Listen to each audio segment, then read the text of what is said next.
Hola, espero que se encuentren muy bien. Bienvenidos a esta clase de economía ambiental del día de hoy. Vamos a iniciar con las aplicaciones de la economía ambiental.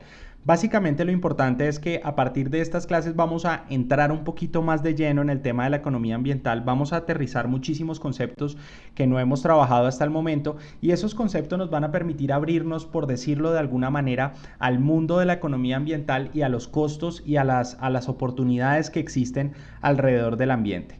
Estas aplicaciones de la economía ambiental que vamos a ver el día de hoy, estos conceptos, son claves para entender cómo funciona la economía y cómo funciona la lógica que está detrás de la economía ambiental, o lo que permite, por decirlo de alguna manera, entender la necesidad de la economía ambiental.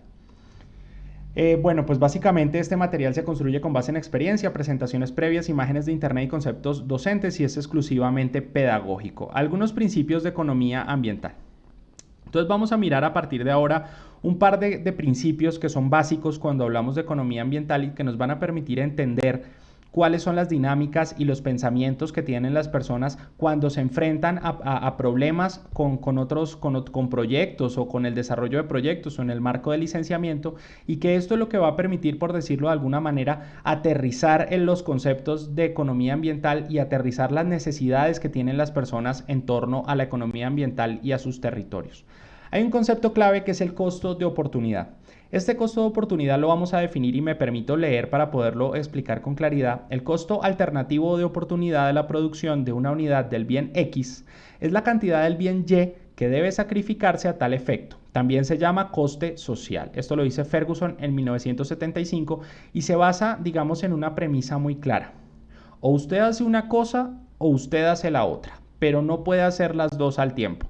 Si miramos la imagen, digamos que ahí tiene claridad de lo que estamos hablando del costo de oportunidad. Usted, por ejemplo, si está en su casa un sábado o un domingo, no está desarrollando ningún tipo de actividad y lo que hace es meterse en Flickr o meterse en YouTube, a ver videos de YouTube que no enriquezcan su proceso académico. Digamos que este es un video que enriquece su proceso académico, no lo pudiéramos considerar como ingenieros ambientales perder el tiempo.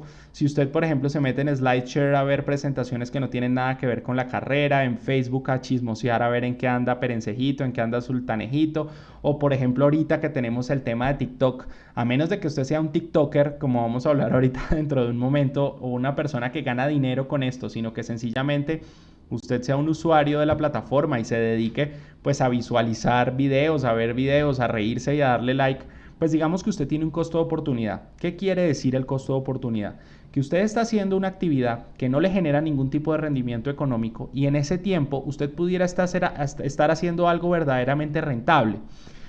Ese mismo concepto aplica para los territorios, ese mismo concepto aplica para los proyectos, para la colocación de proyectos, para por decirlo de alguna manera, la riña que existe entre un proyecto y un territorio, y eso es lo que vamos a mirar como un costo de oportunidad y que va a ser un concepto absolutamente clave dentro de la economía ambiental.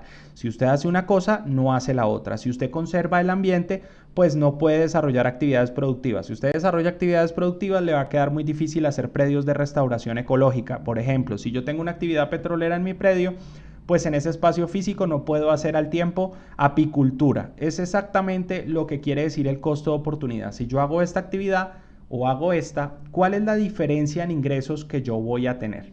Entonces allí digamos que entra el caso del TikTok que estábamos hablando ahorita. Si usted es un usuario de la plataforma TikTok y sencillamente mira videos de personas bailando, pues usted en este caso está teniendo un costo de oportunidad. Ese tiempo que está utilizando para ver videos lo pudiera utilizar para algo rentable.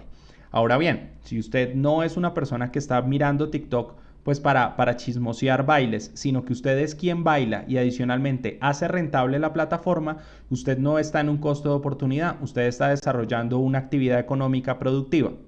Este es el caso, por ejemplo, de una señorita. En estos días salió una noticia de que trabaja en TikTok y gana 5 millones de dólares al año. 5 millones de dólares al año. Esta persona se dio cuenta que si seguía estudiando en la universidad iba a ir a parar a una oficina donde iba a ganar 50,000 dólares al año a lo sumo. Entonces, en este caso, si usted se da cuenta que esta persona gana 5 millones de dólares al año y se hubiera podido ganar trabajando en una oficina 50,000, 100,000 dólares al año, que es bastante dinero para nosotros, pero digamos que no es mucho dinero comparado con lo que gana actualmente, esta persona tiene un costo de oportunidad muy grande si sigue estudiando y adicionalmente si sigue desarrollando sus actividades académicas, pues tiene un costo de oportunidad excesivamente grande porque para ganarse $50,000 en realidad está perdiendo la oportunidad de ganar 5 millones. Entonces analicemos el costo de oportunidad desde el punto de vista económico-ambiental. Es una decisión. Yo me paro y pienso en una decisión, es decir, o hago esto o hago esto. Pasa lo mismo, por ejemplo, que James Rodríguez. Digamos que James Rodríguez gana muchísimo dinero jugando fútbol, o bueno, en este momento gana muchísimo dinero estando en la vaca, pero digamos que si gana muchísimo dinero jugando fútbol. Y yo le digo, mira, James, voy a montar una escuela de fútbol aquí en Colombia, me gustaría que seas el entrenador y te voy a pagar 2 millones de pesos mensuales, 2.500.000 pesos mensuales. Cuando él venga para acá, él no se va a estar ganando 2 millones y medio de pesos mensuales. Él va a estar perdiendo los millones de dólares que pudiera ganarse si no estuviera aquí en Colombia desarrollando la actividad que yo le propuse. Y eso es exactamente lo que quiere decir el costo de oportunidad en este momento, en este espacio de la clase. Si una persona se va para otra parte y está desarrollando una actividad muy económicamente rentable y aquí desarrolla actividades que no son económicamente rentables, su costo de oportunidad es la plata que él pudiera ganar o la plata que está sacrificando para desarrollar otra actividad menos rentable. Entonces son decisiones. Yo me tengo que parar en un punto y pensar, ¿es más rentable esto o es más rentable aquello?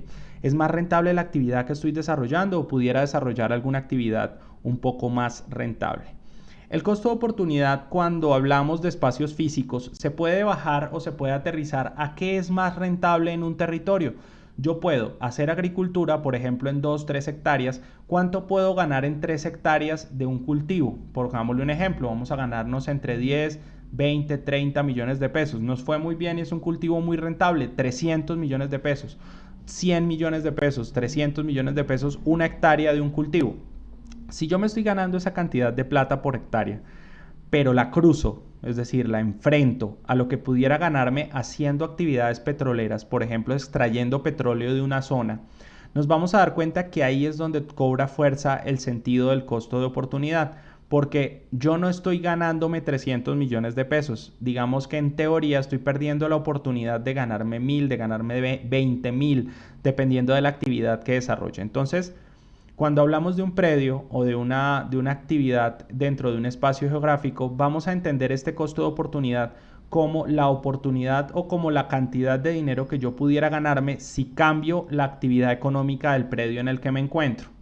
Ahora, analicemos el costo de oportunidad dentro del licenciamiento ambiental colombiano. Es decir, es muy importante entender que cuando yo licencio un proyecto petrolero, por decirlo de alguna manera, por ponerle un nombre al proyecto, yo tengo un espacio físico geográfico, es decir, a mí me asignan un bloque petrolero o un bloque minero y ese espacio físico es un bloque del subsuelo, es decir, yo de ahí para abajo tengo la posibilidad de extraer el petróleo y de aprovechar pues los minerales que están allí.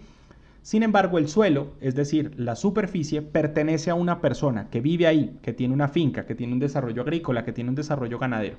Cuando nosotros analizamos este proceso nos vamos a dar cuenta de algo. ¿Cuánto pierdo? Esa es la pregunta. ¿Cuánto pierdo si en mi terreno ponen un pozo, ponen un tubo, pasa un tubo, ponen una estación de compresión? Usted puede decir, bueno, pero ¿cuál es la diferencia? Por ejemplo, miremos esta imagen que es un cultivo de cereales. Ahí se ve en el camino, lo señalo con el mouse, se ve, digamos, el paso de una maquinaria. Eso es una maquinaria de la actividad, es decir, es una maquinaria del cultivo. Sin embargo, si analizamos ese espacio físico, ahí por donde pasó la rueda, está clarísimo que se perdió ese cultivo, se perdieron esas plantas, se perdió esa producción. Es poquito, digamos que en el caso de este camión, de este paso es poquito, pero si yo en vez de quitarle ese pedacito, le quito 2 hectáreas, le quito 3 hectáreas, por el simple hecho de colocar una actividad distinta a la que se está desarrollando. Es decir, yo cojo este sembradío de cereales y ¡pum!, le pongo un bloque petrolero encima. Yo ahí estoy perdiendo una cantidad de plata. Estoy perdiendo una cantidad de plata asociada al cultivo en esa área. Si yo ahí tenía unas vacas, pierdo la posibilidad de tener esas vacas allí. Si yo ahí, por ejemplo, tengo un balneario, tengo una actividad turística, pierdo la posibilidad de ganarme la plata que ese terreno me hubiera dado en la actividad adicional. ese sería el costo de oportunidad de las personas como consecuencia del desarrollo del proyecto. Entonces ahí usted va a empezar a entender de dónde salen los valores de la valoración económica ambiental. No solamente se trata de valorar económicamente el daño, es decir, el derrame, la explosión, la colocación del espacio y que allí pues había una, digamos, una actividad, sino se va a tratar también del desplazamiento económico de las comunidades y del desplazamiento económico de las personas que habitualmente desarrollan actividades en el territorio. Entonces, el costo de oportunidad vamos a verle dos caras en la economía ambiental en este caso. Una cara que quiere decir, si yo tengo una hectárea de terreno y la uso para la agricultura, ¿cuánto pudiera ganar si la uso para la actividad petrolera o minera o para el desarrollo de una vía 4G que me permita transportar grandes cantidades de materiales a lo largo del país? Sería un costo de oportunidad país, por decirlo de alguna manera, un país, región, municipal. Y tenemos un costo de oportunidad personal. Si yo tengo una finca de arroz y me van a poner ahí una actividad petrolera, o yo tengo una finca ganadera y me van a colocar allí una mina, ¿cuánto pierdo yo como consecuencia de la colocación de esa instalación? ¿Cuánta plata dejo de ganar con mi terreno? ¿Cuánta plata deja de producir para mí ese espacio físico? Eso nos lleva a un concepto que se llama costo privado de la producción, que ya lo vamos a mirar. Los costos implícitos en que incurre un empresario al producir un bien específico consisten en las sumas que podría ganar en el mejor uso alternativo de su tiempo y de dinero. En la producción de X obtendrá un beneficio económico neto solo en el caso de que sus ingresos totales superen la suma de sus costos explícitos e implícitos. Esa última parte es una estructura de costos normal. Es decir, tengo que vender las cosas más caras de lo que las hice. Es decir, si a mí me costó 1.000 pesos hacerla, pues la tengo que vender a 1.500 porque si no pierdo plata. Hay un fabricante de empanadas. El precio de la empanada es de 1.000 pesos. Ese es el ingreso. La elaboración de la empanada vale 700. Es decir, que el beneficio aparente son 300. Si el fabricante emplea su tiempo y dinero haciendo hamburguesas, tendría un beneficio de 200 adicional a lo que tiene en este momento. El beneficio neto del fabricante será entonces de 100. ¿Qué quiere decir esto? Y vuelve y juega el tema de James o el tema de la niña TikToker. Si miramos, por ejemplo, el tema de James Rodríguez, que yo lo invite a que sea el entrenador de fútbol de mi escuela de fútbol en Bogotá, él va a tener que dejar de ganar millones de dólares para venir a ser el entrenador de un equipo de fútbol de un colegio. Si usted coge esa cantidad de dinero y la resta, él en realidad no está ganando plata, está perdiendo. ¿Por qué? Y ahí es donde va el costo privado de la producción y el costo de oportunidad. Porque si él estuviera jugando fútbol en el Real Madrid, bueno, digamos que si él estuviera en la banca del Real Madrid, él estaría ganando más plata, mucha más plata, que entrenando a mi equipo de fútbol del colegio. Es decir, que sus 2.500.000 pesos, sus 2.500.000 pesos no van a ser una ganancia, no se los va a ganar. Él en realidad está perdiendo 10 millones de dólares menos los 2.500.000 pesos que yo le voy a pagar, que son escasos $500. Entonces, en este caso, él está perdiendo millones de dólares, no ganando 2,5 millones de pesos. Eso es exactamente lo que quiero que se entienda, porque eso es lo que nos va a permitir entender cómo está funcionando el territorio y adicionalmente cómo está funcionando la actividad económico-ambiental. Nosotros podemos estar perdiendo plata por dejar de hacer actividades o perdiendo plata por hacer actividades que no sean lo suficientemente rentables. ¿Para qué utilizamos nuestros predios? Si tenemos, por ejemplo, una finca que tiene muchísimos árboles y su abuela, su abuelo tiene una finca de 200, 300 hectáreas, 400 hectáreas que está virgen y no se está haciendo nada, usted está posiblemente perdiendo un costo de oportunidad en ecoturismo. Usted pudiera llevar personas a hacer una actividad. Está perdiendo un costo de oportunidad, por ejemplo, de bonos de carbono, de beneficios adicionales que pudiera brindarle esa finca y que usted está desaprovechando en este momento. Eso es fundamental tenerlo en cuenta porque ese costo de oportunidad es lo que permite entender las negociaciones que tienen las poblaciones con las empresas productivas en los momentos en los que se desarrolla licenciamiento ambiental. Entonces allí usted va a entender cuál es la diferencia entre lo que ellos dejan de ganar y lo que están ganando y cómo la empresa pudiera compensar esa situación. La pregunta entonces en este caso para el costo de oportunidad es ¿qué es más rentable? ¿Qué es más rentable? Esa es la pregunta absolutamente clara del costo de oportunidad. ¿Es más rentable dejar el predio como está? Es más rentable negociar con la empresa petrolera para que me pague una servidumbre, es decir, si el tubo pasa por mi finca, ¿usted cuánta plata anual me va a pagar por ese tubo? ¿Usted por ese tubo va a pasar X, Y, Z cantidad de petróleo? Pues yo creo que lo mínimo es que si ese petróleo va a pasar por mi predio y va a representar un riesgo para mi economía y adicionalmente pues un detrimento en el paisaje, se va a ver el paisaje más feo, va a generar calor, por ejemplo, como pasa en muchas oportunidades, y pues el ganado puede quedar cortado geográficamente, es decir, para mí ahora llevar el ganado del punto A al punto B, antes me tomaba 10 minutos, ahora me lleva una hora porque tengo que rodear el tubo. Todo ese tipo de consideraciones son las que tenemos que tener cuando hablamos de la rentabilidad. ¿Qué es más rentable? ¿Hacerlo, no hacerlo, negociar, no negociar? Y esa negociación basado en el costo de oportunidad es lo que le va a permitir a usted tener éxito, digamos, en un proceso legal o en un proceso jurídico con una empresa de este tipo. Costos fijos y variables. Los costos fijos son aquellos, me permito leer en este momento, son aquellos que en su magnitud permanecen constantes o casi constantes independientemente de las fluctuaciones de los volúmenes de producción. Es decir, sí o sí me voy a gastar esa cantidad de plata y sí o sí la cantidad de plata va a ser la misma siempre. Entonces, cuando analizamos este proceso nos vamos a dar cuenta que los costos fijos son aquellos en los que incurren las personas en el desarrollo normal de sus actividades. Y tenemos otros costos que se van a llamar costos variables, que me permito leer de nuevo. Son aquellos cuya magnitud fluctúa en razón directa o casi directamente proporcional a los cambios registrados en los volúmenes de producción o venta. Por ejemplo, la materia prima directa, la mano de obra directa que se paga a destajo. Destajo quiere decir que usted le paga por las actividades que desarrolla, impuestos sobre ingresos, comisiones sobre ventas. Entonces, estos costos fijos o periódicos son aquellos que sí o sí yo voy a tener que pagar. No hay nada que pueda hacer, no hay forma de salvarme de estos costos y tengo que pagarlos. Vamos a poner el ejemplo de una venta de empanadas, un negocio de empanadas, no en la calle, sino en un local. Un costo fijo mío, por ejemplo, en esta venta de empanadas va a ser el arriendo. No importa si yo vendo una empanada, 2 empanadas, 3 empanadas, yo siempre voy a pagar el mismo arriendo. Un costo variable de este proceso puede ser, por ejemplo, que yo los fines de semana contrate una persona adicional para hacer empanadas cuando vendo demasiado, es decir, el fin de semana vendo mucho más. Entonces contrato una persona, un sabatino, por decirlo de alguna manera, que los sábados me ayude a hacer más empanadas y a poderlas vender. Eso es un costo variable. Si yo vendo más, contrato a la persona. Si yo no vendo más, pues no contrato a la persona. La materia prima directa. Esta materia prima directa, por ejemplo, para el caso de las empanadas puede ser la harina, el agua que se utiliza para la producción, aunque en general digamos que los servicios públicos son considerados costos fijos porque más o menos van a tener los mismos valores. La carne, en el caso de Colombia la papa, si estamos hablando de Bogotá el arroz, pues porque las empanadas en Bogotá tienen arroz, si estamos hablando de Argentina serían las aceitunas, las uvas pasas. Entonces en este caso, cuando tenemos una venta de empanadas o tenemos un negocio de cualquier tipo, desde una empresa de consultoría muy sofisticada hasta un negocio de empanadas, vamos a tener costos fijos y costos variables, cosas que vamos a gastar siempre y cosas que no necesariamente vamos a gastar. Esta gráfica del costo total, digamos que nos permite clasificar o nos permite hacer una ejemplificación de lo que estamos diciendo.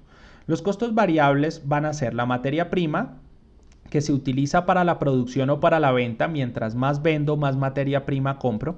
Los costos de distribución, no es lo mismo transportar 10 empanadas que 20, no es lo mismo 200 que 200,000. Los materiales directos que se requieren para la producción y la mano de obra directa pagada de destajo o por prestación de servicio o digamos que por necesidad. Es decir, si lo necesito lo contrato, si no lo necesito no lo contrato. Eso es un costo variable. Los costos fijos en este caso son clarísimos. Costos de administración, el arriendo, el pago de la gerencia, el pago de la secretaria. Costos financieros, que es por ejemplo si yo tengo un crédito con un banco, lo voy a considerar un costo fijo porque no importa si yo vendo más o vendo menos, mi crédito va a valer lo mismo. La amortización, depreciación, impuestos y patentes, materiales indirectos como el agua, por ejemplo, nosotros no digamos que en el caso de las empanadas se usa agua para la producción, pero hay muchos procesos donde el agua es un material indirecto, un costo indirecto, como en la consultoría. Usted no necesita agua para hacer consultoría ambiental, pero necesita pagar el agua pues para que sus empleados vayan al baño. Entonces en ese caso se vuelve algo indirecto que es fijo. No importa si yo vendo 10 estudios o vendo 100 estudios, si tengo el mismo personal, la misma cantidad de gente trabajando, voy a gastar lo mismo en recibos y en facturación.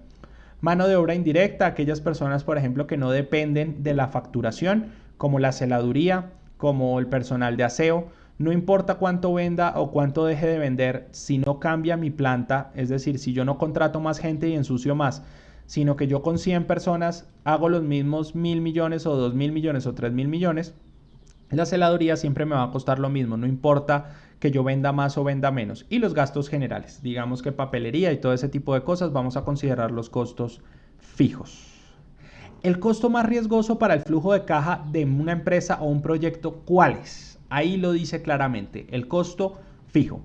¿Por qué el costo fijo va a ser el más riesgoso para el flujo de caja de una empresa o de un proyecto? Pues porque no importa lo que venda, no importa si me va bien, no importa si me va mal, no importa cómo haga las cosas, siempre lo voy a tener que pagar. Y eso es algo que tenemos que tener muy claro y que tenemos que analizar pues muy despacio cuando tenemos proyectos, porque eso es lo que nos va a permitir al final del día controlar el desarrollo de la empresa. Cuánto gano, cuánto dejo de ganar, cuánto percibo, cuánto dejo de percibir.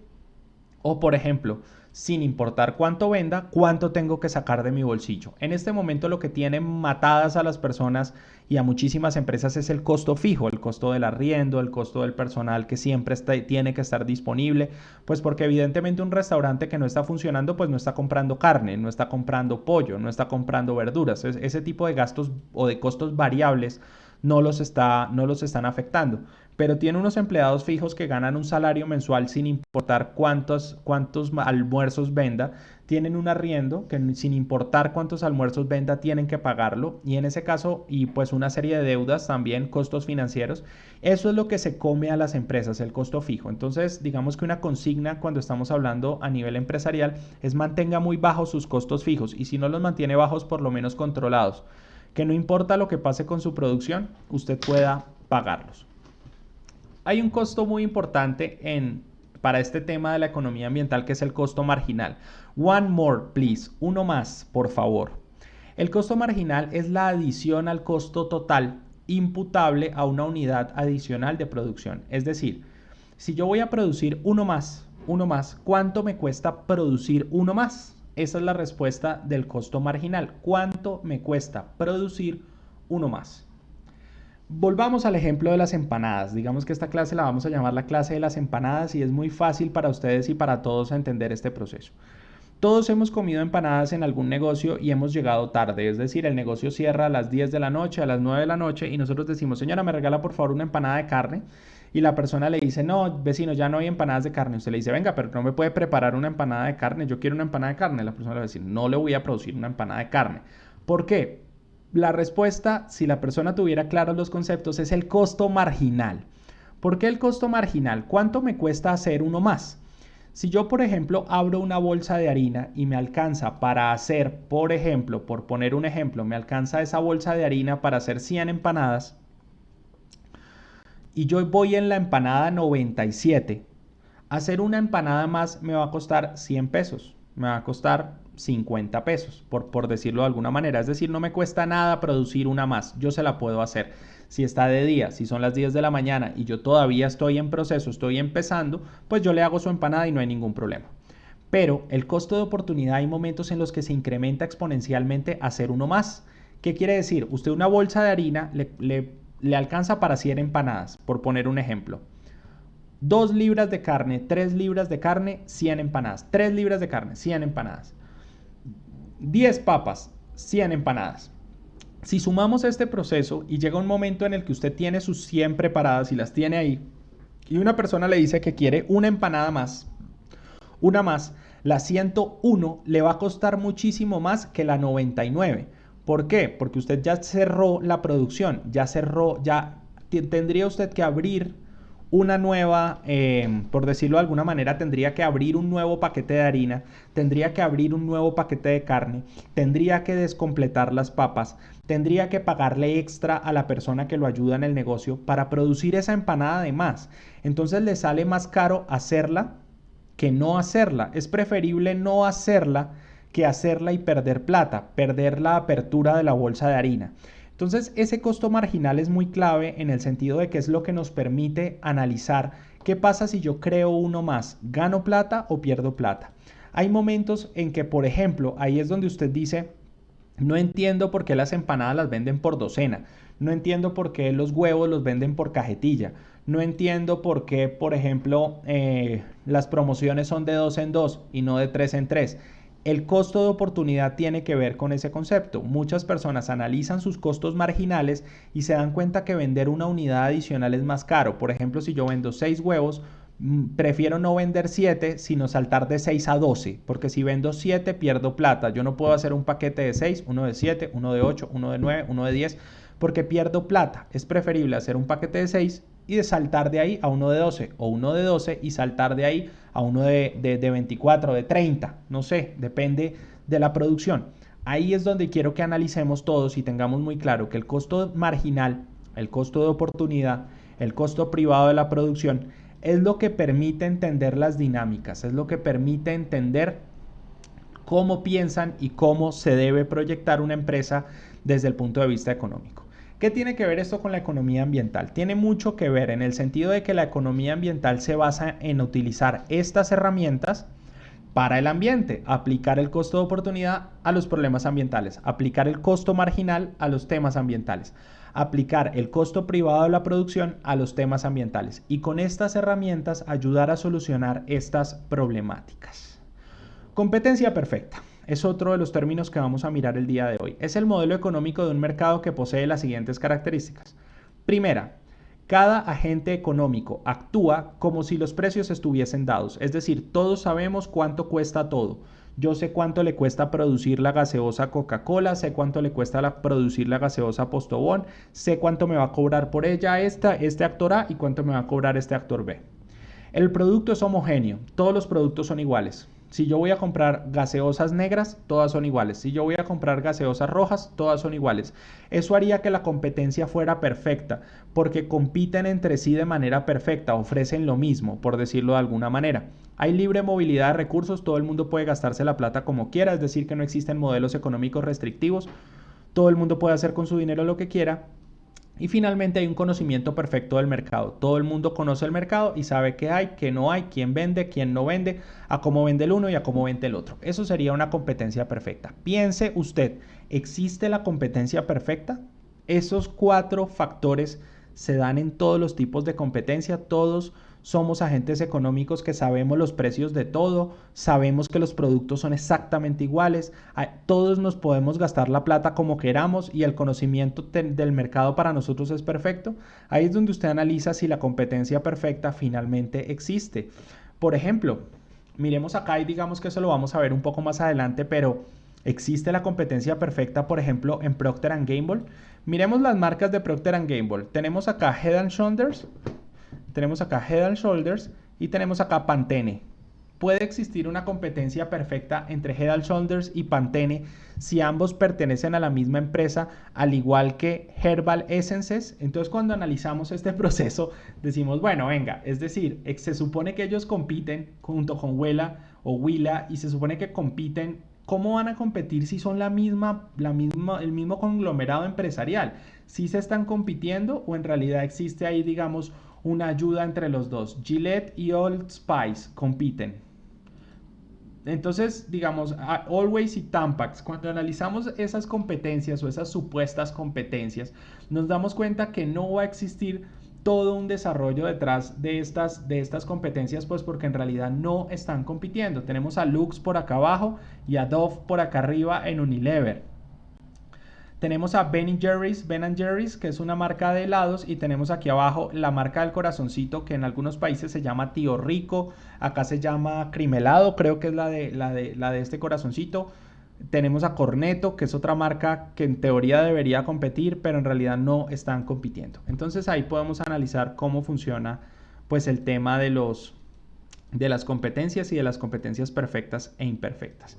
Vamos a empezar entonces a mirar el tema de la oferta y la demanda. La oferta y la demanda la vamos a analizar con más detenimiento más adelante, sin embargo empezamos a mirar que la oferta va a ir de abajo hacia arriba y la demanda va a ir de arriba hacia abajo. No vamos a entrar, digamos, en esta clase de hoy a identificar por qué y cuál es su forma de leer, pero vamos a poder identificar que hacia arriba aumenta la oferta. Es decir, si lo analizamos acá, cuando el precio sube, la gente va a querer ofrecer más servicios.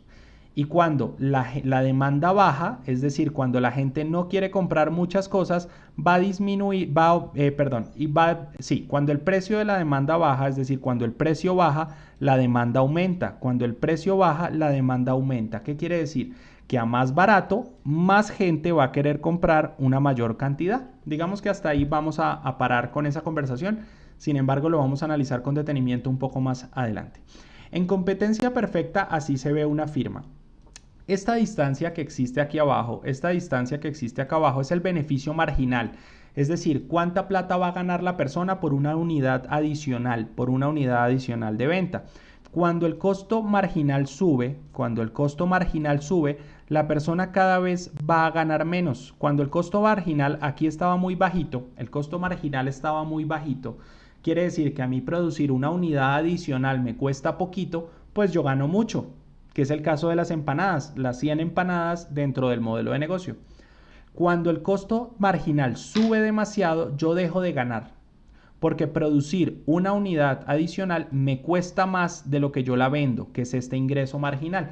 Esta es la forma gráfica de entender el tema, sin embargo, entendámoslo teóricamente, que nos va a permitir orientarnos un poco mejor. Y es que si me cuesta demasiado producir una unidad adicional, es decir, mírelo acá arriba, toda esta línea hacia acá arriba, quiere decir que me cuesta más producirlo que venderlo. Y aquí abajo me cuesta menos producir una que venderla. En ese caso, yo voy a ganar siempre y cuando el costo marginal esté por debajo del ingreso marginal, de lo que yo gano vendiendo una sola unidad. Entonces vamos a decir que el punto de equilibrio en este caso va a ser la cantidad o el punto que está exactamente en la mitad entre el costo marginal y el beneficio marginal, que sería una relación entre la oferta y la demanda. Hay un punto en toda la mitad, donde lo que yo gano por una unidad adicional y lo que a mí me cuesta producirla es perfecto. En ese punto yo encuentro el equilibrio y ahí es donde gano plata. Por ejemplo, usted puede decir, como muchos sitios de comidas, para mí producir, el punto perfecto para producir son 200 hamburguesas al día. Un Cocheros, por ejemplo, 200 hamburguesas al día. 201 ya es paila. 201 me cuesta más producirla que venderla. Vender 100 hamburguesas, 50 hamburguesas, pierdo plata porque me toca mandar a la persona, cortar la carne, cortar las verduras y hacer todo el proceso. Qué pena con ustedes que está pasando una ambulancia. Cuando analizamos este ejercicio y lo aterrizamos a la realidad, nos vamos a dar cuenta entonces que hay un punto de equilibrio exacto en el que yo voy a ganar plata y un punto de equilibrio en el que voy a perder plata si produzco una unidad adicional. Regresemos a la economía ambiental. Regresemos en este caso a la economía ambiental y miremos exactamente la terminología de lo que estamos haciendo y la terminología de lo que queremos aterrizar a los conceptos. Hay un tema que es supremamente importante y es el tema, digamos, clave dentro de la economía ambiental. Cuando nosotros hablamos de economía tradicional, estos costos y estos beneficios que llamamos en toda la primera etapa de la clase hamburguesas y empanadas, van a ser servicios tradicionales, bienes y servicios tradicionales que la gente adquiere. Ahora, en economía ambiental, ¿qué se transa? Esa es la pregunta. Se transan bienes y servicios ambientales o servicios ecosistémicos o servicios ambientales. Digamos que se les ha llamado de distintas maneras a lo largo del tiempo. Los servicios ambientales, un servicio ambiental es todo aquel beneficio tangible o intangible que la sociedad recibe de un ecosistema. Cualquier cosa que un ecosistema me dé, la pueda yo tocar o no, es un servicio ecosistémico. Cualquier cosa que un ecosistema me dé a mí, bien sea que la pueda tocar o que no la pueda tocar, va a ser un servicio ecosistémico. Estos servicios ambientales o ecosistémicos en ocasiones también son separados en bienes ambientales, que son los tangibles, bienes, cosas que puedo tocar, y servicios, las que no puedo tocar, las que son intangibles. Esta separación ha sido discutida en muchas oportunidades. Hay personas que la siguen utilizando y personas que no la siguen utilizando, que es el tema, como les digo, del bien y el servicio ambiental, o sencillamente llamarlos servicios ecosistémicos y clasificarlos como los voy a clasificar en este instante. El primero se va a llamar servicio de aprovisionamiento. Se toma del ambiente y se consume de forma directa. La madera el agua, el pez, los pescados, la carne, la cacería, las frutas, las verduras, todo lo que yo pueda tocar del ambiente, cogerlo y consumirlo o tomarlo y aprovecharlo, lo vamos a conocer y lo vamos a trabajar como un servicio de aprovisionamiento. Absolutamente claro y muy aterrizado. Servicio de aprovisionamiento son todos aquellos servicios que yo puedo tomar directamente del ambiente. Tenemos un siguiente grupo que se van a llamar servicios de regulación. Generan beneficios para la sociedad de forma indirecta, es decir, son indirectos, y derivan de procesos ecológicos, regulación hídrica, regulación climática, purificación del agua, purificación del aire, polinización, barreras vivas, es decir, son beneficios o servicios que me está brindando el ecosistema, que me está brindando el ambiente, pero que yo no tangibilizo. Yo no puedo tocar la regulación del agua. La regulación del agua me va a funcionar y me va a prestar un servicio claro, pues de que yo tenga agua dentro de mi casa o de que el agua llegue a mi predio o de que las abejas, por ejemplo, polinicen los campos que yo estoy trabajando. Todo ese tipo de cosas van a ser servicios que me presta el ecosistema, que me presta el ambiente, pero que yo no estoy percibiendo de manera directa, así como el agua que me la tomo o como la madera que la consumo para la construcción, sino que son cosas que son indirectas, que no voy a recibir de forma directa. Este servicio ecosistémico es absolutamente claro, servicio cultural. Y es un servicio muy importante porque es un servicio que generalmente se deja de lado y que a partir de este momento y de este curso de economía ambiental, ustedes van a entender la importancia que tiene, sobre todo económica.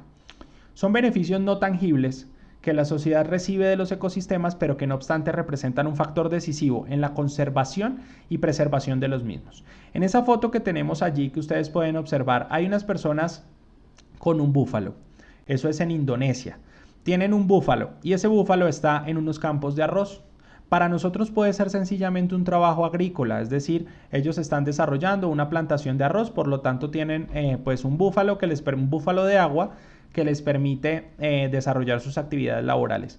Sin embargo, para las personas de Indonesia esto es una actividad prácticamente sagrada. Todos los domingos tienen una competencia que se llama Makepung Lampit.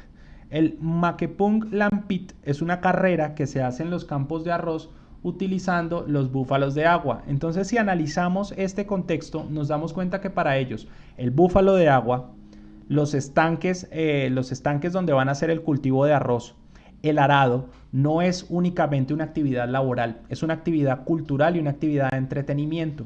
Si nosotros, por ejemplo, en ese espacio donde está el cultivo de arroz, quitamos el cultivo de arroz para colocar una industria petrolera, por poner un ejemplo, en ese caso, ¿qué estamos haciendo? Le estamos quitando a las personas de Indonesia no solamente el cultivo de arroz, no solamente su actividad económica productiva, que sería la venta del arroz, les estamos quitando un espacio deportivo, les estamos quitando un espacio cultural y les estamos quitando arraigo con el territorio. Eso también tiene un costo y es un costo que puede llegar a ser mucho mayor que el costo de la hectárea de arroz. Ahí es donde empiezan ustedes a meterse dentro del tema de la economía ambiental y de la economía de los servicios ecosistémicos.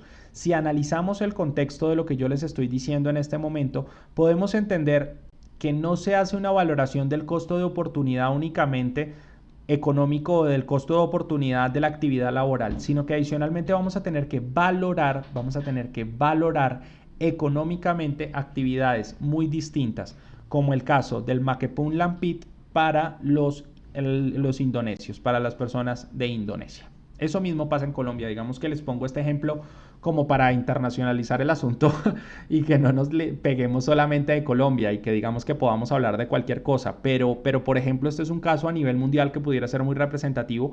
Pasa lo mismo con muchas actividades que se desarrollan en nuestro país. Servicios de soporte. Este es el último tipo de servicio ecosistémico. Hay teorías que lo sacan de los servicios ecosistémicos, teoría que los meten, pero en general lo vamos a llamar procesos y funciones ecosistémicas. No se pueden valorar económicamente. He dicho, no se pueden valorar económicamente. No hay una valoración económica para estos servicios de soporte o para los procesos y funciones, porque son aquellos servicios que se presentan a largo plazo y se derivan en impactos muy indirectos para la sociedad.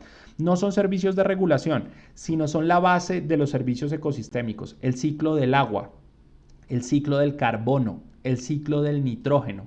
todos esos ciclos, digamos que mantienen vivo el planeta, que mantienen vivos los servicios ecosistémicos, no pueden ser valorados económicamente en un proyecto puntual. Yo no puedo decir ni puedo hacer una causalidad directa o por decirlo de alguna manera, una causa-consecuencia, un análisis de causa y efecto sobre la colocación de un proyecto petrolero y el ciclo del nitrógeno. No lo puedo hacer, pero sí puedo decir cómo ese proyecto petrolero afecta a una fuente hídrica superficial de aprovisionamiento, afecta la regulación de la calidad del agua, por ejemplo, colocar un edificio sobre un humedal, afecta la regulación de la calidad del aire, la colocación de una planta a gran escala que haga, no sé, que genere, por ejemplo, una termoeléctrica que genere emisiones de carbono, de dióxido de carbono, de monóxido de carbono y de material particulado. ¿Cómo afecta la regulación de la calidad del aire? Ese tipo de cosas yo las puedo analizar de manera directa. ¿Cómo afecta la colocación de una carretera o de un puente aspectos culturales como el paisaje? Eso lo puedo calcular. Pero ese mismo puente, ¿cómo afecta el ciclo del agua? Es muy difícil analizarlo, pues porque es algo que no se ve, que no es fácil de analizar, no es algo fácil de medir, por lo tanto se sale del esquema de valoración económica ambiental. Vamos a mirar un ejemplo de aplicación. Hay más adelante nos van a presentar qué es pago por servicios ambientales. Sin embargo, vamos a hacer un paralelo para entender cómo se aterrizan los conceptos que hemos visto hasta el momento dentro de la economía ambiental. Un sistema de pago por servicios ambientales o un esquema de pago por servicios ambientales es una transacción voluntaria donde un servicio ambiental como los que acabamos de ver o un uso de la tierra que asegura el servicio, es decir, repito, un pago por servicios ambientales es voluntario, lo puede hacer o no lo puede hacer dependiendo de lo que usted quiera, va a transar un servicio ambiental bien definido, que puede ser un servicio de aprovisionamiento, un servicio de regulación o un servicio cultural, o un uso de la tierra que asegura el servicio, es decir, la protección de un pedazo de tierra que asegura que ese servicio ecosistémico se preste. Es comprado por al menos un comprador, a por lo menos un proveedor, solo si el proveedor asegura la provisión del servicio transado. Es decir, vamos a tener un servicio ecosistémico, regulación de la calidad del agua que tiene un río. Vamos a tener unas personas que consumen agua, aguas abajo, unas personas que viven aguas arriba.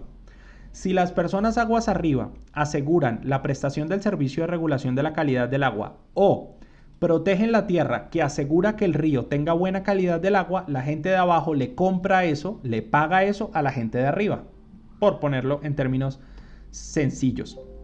Miremos acá este esquema es adaptado de Stefano Paggiola y Gunnar Plattais, que son las personas que inventaron este proceso, y este esquema, por decirlo de alguna manera, es muy básico, donde vamos a tener un vendedor de los servicios, es decir, la persona que vive aguas arriba, el servicio ambiental, es decir, la protección de la cuenca o el mejoramiento de la calidad del agua, y las personas de abajo que se benefician de ese mejoramiento.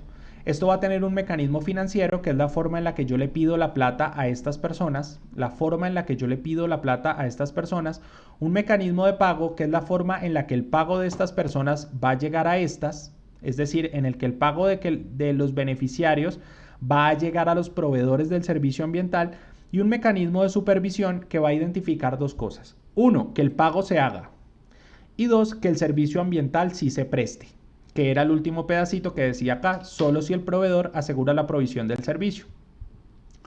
Entonces, en este esquema de pago por servicios ambientales, lo que vamos a ver es que ya no se transan solamente bienes y servicios tradicionales como los que vimos hace un momento. El costo de oportunidad va a ser muy distinto y no va a estar 100% ligado a actividades. ¿Cómo aplica el costo de oportunidad acá? Ahí empieza usted a entender para qué hablamos todo lo que hablamos en la primera parte de este podcast, y es: si, por ejemplo, el vendedor de servicios, es decir, la persona que vive sobre la cuenca, está acostumbrada a cultivar en ese pedazo de tierra, es decir, cultiva papas desde la orilla del río hasta su casa, y usted le dice, no, usted me tiene que asegurar que no se va a contaminar el agua, es decir, no puede echar fertilizantes en el río, pues porque yo me voy a tomar el agua más abajo. ¿Qué le va a contestar el proveedor? Sí, y yo, como a cuenta de que voy a quitar las papas de acá, bueno, pues porque hay dirá usted si es un conservador absoluto de los conceptos, pues porque hay una ronda hídrica de 30 metros que hay que respetar, o de 100 metros dependiendo de la actividad. Pues sí, claro, obvio, digamos que es un tema legal, pero no lo manejemos como un tema legal, manejémoslo como un tema genérico. Si usted tiene una persona que tiene allí unas actividades económicas sobre la ronda, la persona le va a decir, bueno, ¿y yo por qué voy a quitar mi mirador? ¿Yo por qué voy a quitar mi restaurante? ¿Yo por qué voy a quitar mi cultivo de la ronda del río? Entonces la respuesta es porque yo le voy a pagar por eso. Ok, ¿y cuánto me va a pagar? Mínimo el costo de oportunidad. Mínimo el costo de oportunidad. Quiere decir que si la persona desarrolla, por ejemplo, actividades de cultivos de papas, usted mínimo le tiene que pagar lo que se hubiera ganado si ahí hubieran papas. Es exactamente eso.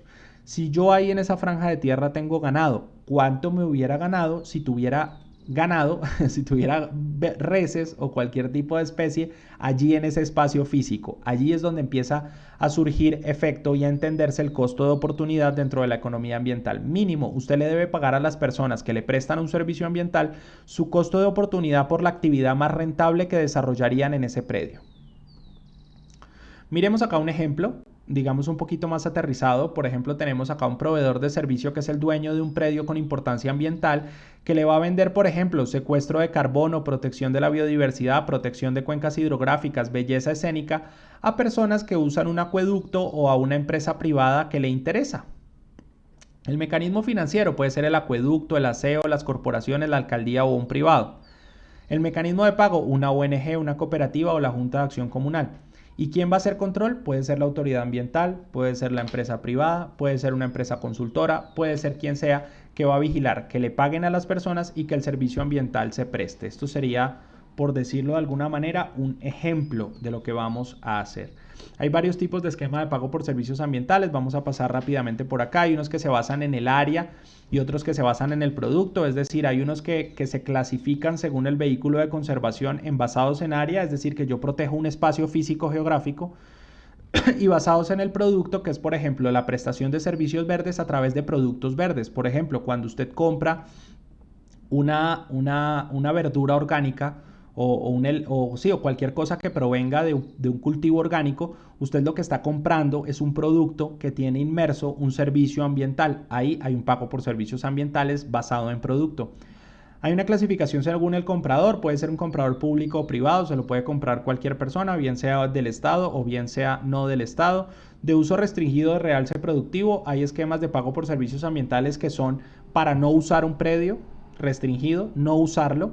Y hay otros pagos por servicios ambientales que son de realce productivo, es decir, arregle el predio y yo le pago por eso. Si usted tiene un predio pelado, pues alguien le puede pagar un esquema de pago por servicios ambientales o hacer un esquema de pago por servicios ambientales para sembrar, para que usted siembre árboles.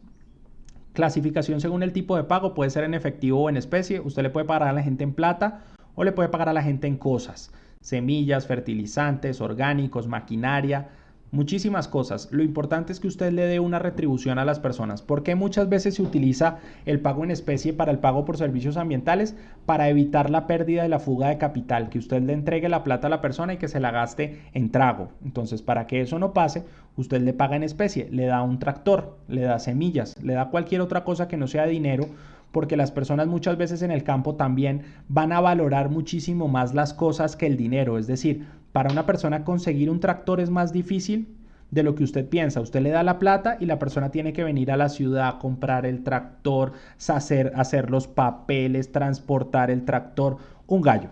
Si usted a la persona le dice, no, yo no le voy a dar la plata, le traigo el tractor y se lo pongo en la puerta de la finca, la gente posiblemente dice, me hace usted un favor impresionante. Es decir, el simple hecho de ahorrarme todo lo que me voy a gastar buscando la manera de traer el tractor, pues se lo agradezco.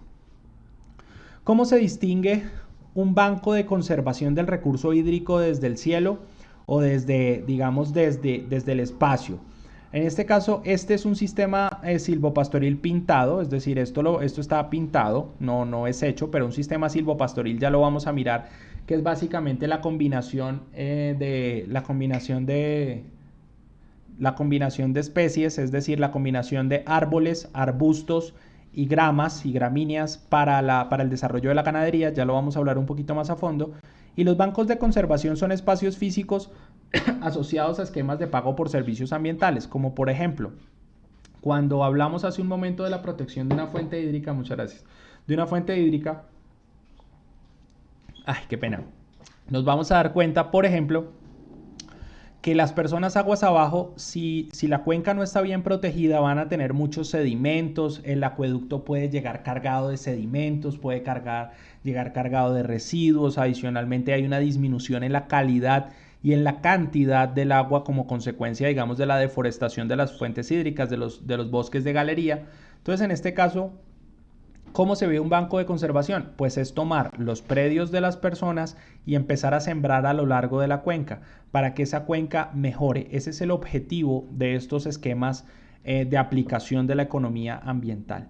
Un sistema silvopastoril, como les digo, se basa fundamentalmente en la combinación de pastos como estrella, guinea y braquiaria, con arbustos como la leucadena y árboles como el algarrobo, el matarratón y el guásimo, junto con la ganadería. ¿Esto qué implica? Se disminuye el estrés calórico de las especies de ganado, es decir, el ganado generalmente se hace más flaquito y eso es algo que muy pocas personas conocen por un tema que se llama estrés calórico. Cuando el ganado tiene mucho calor, respira muy rápido, es decir, está agitado. Esa agitación genera estrés calórico que va a generar una hiperventilación, es decir, respira más de lo que debería. Ese esfuerzo que hace el ganado para respirar cuando tiene calor lo hace adelgazar, es decir, haga de cuenta que usted está en un sauna. Las vacas no sudan y entonces al no sudar jadean. Y ese constante jadear, por decirlo de alguna manera, las hace adelgazar. Entonces un ganado que tiene calor va a ser más flaco. Si nosotros analizamos ese punto de vista, nos damos cuenta que el desarrollo de un esquema silvopastoril, que es coger el terreno donde yo tengo el ganado y sembrar gramíneas o sembrar pastos, sembrar arbustos y sembrar árboles, no solamente es un mejoramiento ambiental en cuanto a secuestro de carbono y todo este tipo de cosas, sino que adicionalmente va a generar un realce productivo de la finca. Yo voy a lograr que el ganado crezca y engorde más. Hacer que el ganado coma como está comiendo esta vaquita de la parte de arriba no es tan sencillo como parece.